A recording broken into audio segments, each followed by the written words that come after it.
Assalamualaikum warahmatullahi wabarakatuh. Salam sejahtera bagi kita semua.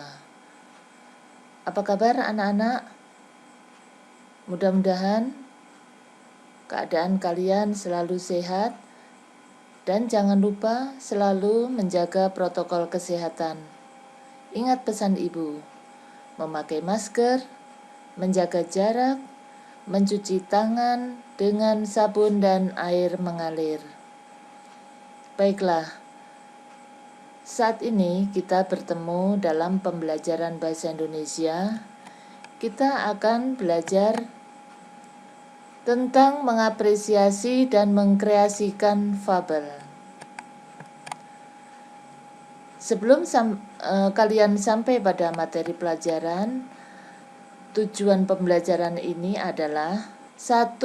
Menyimpulkan ciri unsur cerita fabel pada teks yang dibaca atau didengar.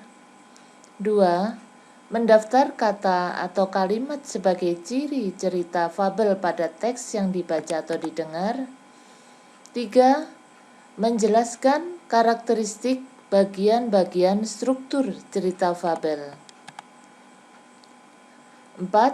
Mengidentifikasi struktur fabel. Nah, bagaimana fabel dan apa itu fabel? Mari kita ikuti pembahasan berikut ini. Yang pertama, pengertian. Apa fabel itu? Fabel dalam bahasa Inggris adalah fable. Berdasarkan pengertian yang disampaikan oleh Wikipedia Bahasa Indonesia, sebuah ensiklopedia bebas, fabel adalah cerita yang menceritakan kehidupan hewan yang berperilaku menyerupai manusia. Fabel adalah cerita fiksi atau khayalan belaka karena dia berupa fantasi. Apa hal-hal penting yang perlu diperhatikan dalam fabel? Yang perlu diperhatikan adalah bahwa tokoh cerita adalah para binatang. Kemudian para binatang itu biasanya dapat berbicara seperti manusia. Seperti juga dalam sebuah cerita, watak tokoh para binatang itu digambarkan ada yang berwatak baik atau kita sebut protagonis, dan ada yang berwatak buruk atau antagonis. Di dalam cerita fabel memiliki rangkaian peristiwa yang menunjukkan kejadian sebab akibat. Yang terakhir, kisah cerita dalam fabel menggunakan latar alam.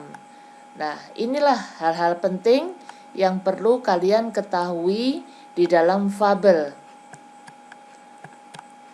Adapun ciri-ciri bahasa dalam cerita fabel, biasanya kalimat yang disajikan bersifat naratif atau menceritakan sebuah peristiwa. Misalnya, kata mendatangi ikan yang sedang kehujanan. Nah, isi dari kalimat ini adalah menyajikan sebuah peristiwa. Juga pada kalimat berikut ini, semut menyimpan makanan di lubang. Itu juga bercerita atau menggambarkan sebuah peristiwa. Ciri bahasa yang kedua adalah menggunakan kata sehari-hari dalam situasi tidak formal atau tidak resmi. Kemudian, banyak menggunakan kalimat langsung yang berupa dialog antar tokoh. Karena tadi digambarkan bahwa binatang-binatang itu bisa berbicara layaknya seorang manusia, maka kalimat-kalimatnya banyak berupa dialog atau percakapan. Berikutnya, fabel dibedakan menjadi dua jenis, yaitu fabel alami. Apa itu fabel alami? adalah fabel yang menggunakan watak tokoh binatang seperti kondisi alam nyata. Kemudian ada juga fabel adaptasi, yaitu fabel yang bercerita di mana watak tokoh dengan mengubah watak aslinya pada dunia nyata dan menggunakan tempat-tempat lain sebagai latar.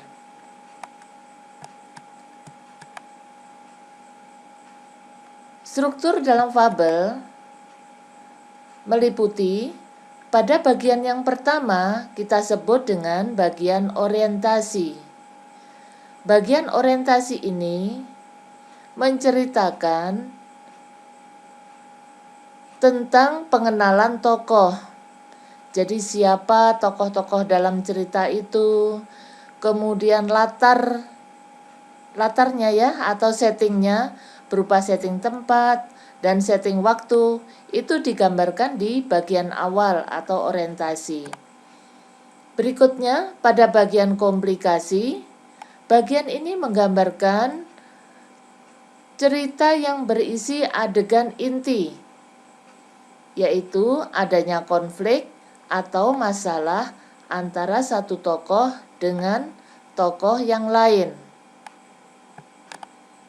Berikutnya, pada bagian resolusi, setelah para tokoh tadi terjadi konflik atau masalah, maka ada bagian yang isinya sebagai pemecahan masalah.